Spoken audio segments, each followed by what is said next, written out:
A string of big economic data out this week with reports on housing starts, building permits, manufacturing, and inflation all on the horizon. Our next guest says between the ongoing housing and job slump, along with continued economic worries, the American dream has been completely upended and redefined for future generations. Some insights now from Don Peebles, Chairman and CEO of the Peebles Corporation. Good to see you again, Don. Welcome back to Power Lunch. Thank you. Tell me how you think it has been upended. We certainly are seeing a sea change in the way that people perceive housing. And you think a lot of that is linked to jobs or the lack of? Well, yeah, I think what has happened is in my generation, home ownership was what you worked for. It was how you made it. So owning your own home is what you did as the American dream. The American dream was owning that home. And also, it gave you financial security. You knew that property values would appreciate. They would outpace inflation. So it was a very dependable way to have a nest egg later on in life. Well, that's all been completely upended because, now values are down in many places 40 to 50%. So this new generation coming out here now knows that real estate is not the safest investment all the time. It doesn't always outpace inflation. And now you have these millions of Americans stuck in their home. And so the mindset now going forward is going to be different. You're going to see more and more people rent. More and more people who are qualified to buy are going to rent, and especially the next generation. Temporary, though? I mean, do you think that's going away, or is that really here to stay, that the American dream of owning a home and having the value grow is dead? Is it just on hiatus, maybe?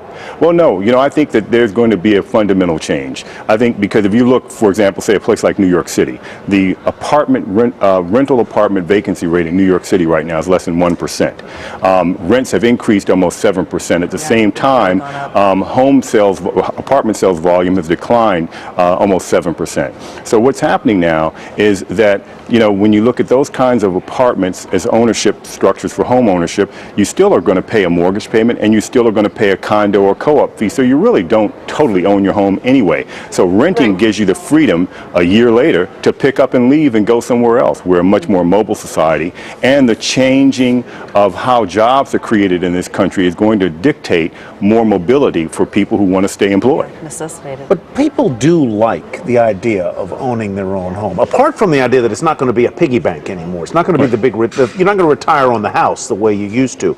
But people do like the idea of owning a place that they can then turn into their own, fix up, do with what they want, which they'd never do in a rental property. Well, actually, yes and no.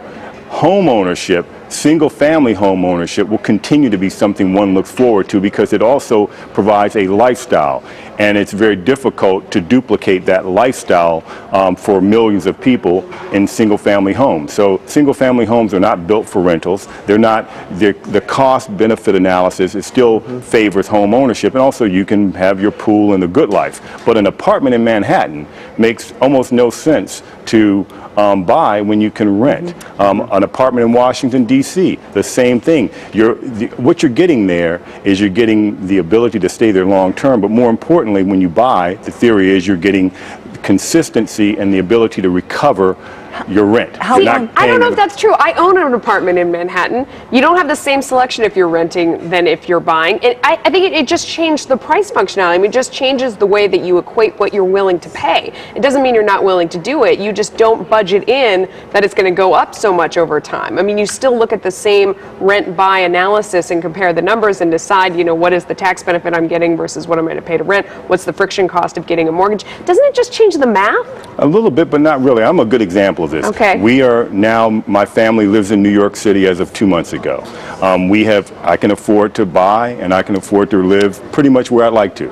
And you looked at it and you said, that Melissa Francis is stupid. Why did she buy an apartment in New York? I hear you. Values are down. We've seen some good deals, and inventory is increasing. And you're right. It was hard to find anything I wanted to rent.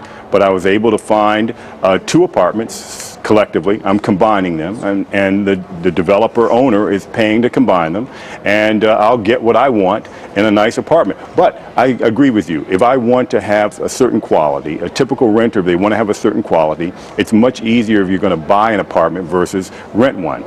But that's going to change because people like me are going to start building more high-end rentals to satisfy people like you.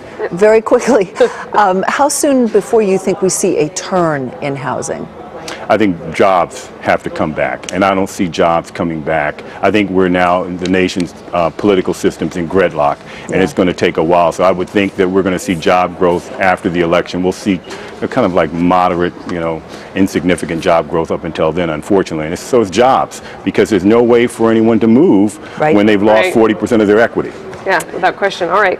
Don, thank you very much. Good to see you. Good to see you. Welcome to My New new York. neighbor. Yeah, exactly.